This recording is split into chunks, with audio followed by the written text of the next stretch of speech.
It's day one here at the DMEXCO Marketing and Technology Conference here in the German city of Cologne. And I'm here with Shih. He is the Chief Operating Officer of it's a sustainability platform for the media industry, Cedara.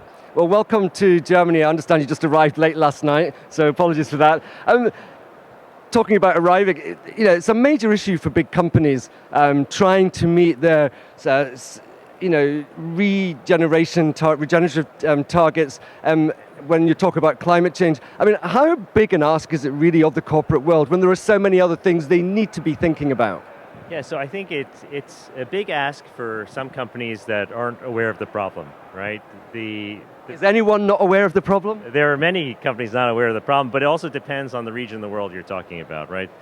Here in Germany, part of the EU, we find the companies are fairly advanced because there is regulation in place called the CSRD, which impacts 50,000 plus companies across the EU where they need to start measuring and reporting their carbon emissions amongst other sustainability metrics starting really in earnest next year. So most of the companies here have a team that's dedicated to the topic already, and they're a bit more advanced in terms of awareness, let's say.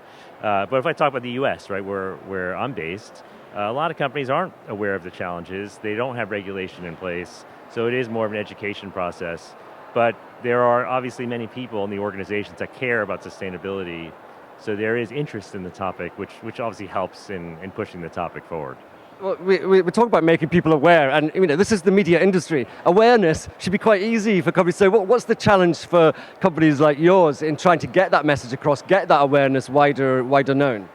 Yeah, so for us, it is, circling back, it's an education challenge where, one, can we find the right stakeholders that could really push the message forward? As I mentioned, companies in Europe, many of them have a sustainability team or task force focused on it. So how do we get the message to those teams? But also, we're in the media industry, right? So we also need to involve other sort of stakeholders in the process, and that could be media teams, marketing teams, who are not sustainability experts. So it's really joining those two teams together, those conversations, and making sure that everyone's aligned on what the ultimate goal is, right? We'll talk a bit more about alignment in a minute, but first of all, you mentioned Europe where we are, you mentioned the US, but what about those countries in the world that are not so open, that are not so part of the global scene as it were, and we see increasingly fractious relations around the world. Global climate change has to happen globally, right? Yes, of course, and some of the biggest polluters in the world are some of the big superpowers, if you will, like Russia and China. I mean, the US should be included there as well. We're a big polluter. But yes, I think the bigger challenge in those other more closed markets, if you will, is finding who's going to drive change in those markets. And it's not unique to sustainability by any means. It's the same in advertising, right? The media industry, very few companies are let's say, outside of China are investing in China, or outside of Russia are investing in Russia. So how do you do the same thing from a sustainability perspective? It will take some change within those countries. It's not up to organizations like us that drive the topic, but it will take some regulatory change. Are you in any of those countries? Today we're not. There's actually sanctions, so we can't do business in a lot of those countries, and that's part of the challenge, right? It's more of a political challenge than more sustainability challenge. Okay, and almost just finally, talk about challenges. Let's talk about GARM. This was the Global Alliance for Responsible Media, I guess. A shocker last month. The summer's usually quiet news-wise in the technology world, but Elon Musk, well, X, formerly Twitter, his company slapped a lawsuit which kind of put the stoppers on that. I mean, how big a setback is that for people like you? So for us, it's not so much a setback, I would say, for sustainability, more so maybe on the brand safety side of things, where the brands are not as leaned in as they were before because GARM is dissolved.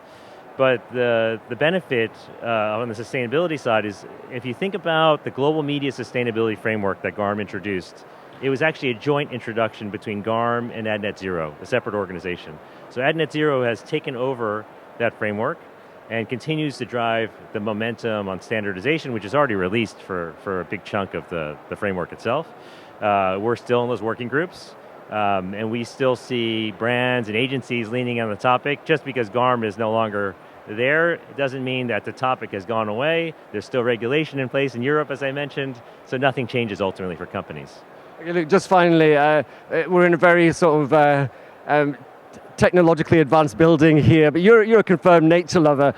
How long do you personally feel it will be before we see any meaningful change on the way our climate is going? I mean, we've only got so much time, right? Yeah, so I think at a global level, people recognize that the UN goal is we're already behind, right? The temperatures have increased past the threshold that they had set in terms of limiting it to 1.5, 2 degrees Celsius increase. I think change will come in the next few years. Unfortunately, sustainability is a marathon, as we say. It takes multiple years of investment across all sorts of companies and individuals and countries. It takes a group effort at the end of the day, and we're starting to see that collaboration. There are obviously pockets where it's a challenge, but that change won't be seen in days or months. It's going to take years. And the great thing is that there still is this 2030 net zero ambition for many companies, including the media industry with net zero. So we're about to head into 2025. The back half of the decade, I think, will be a big time period for change for us and for the industry and obviously for countries and companies.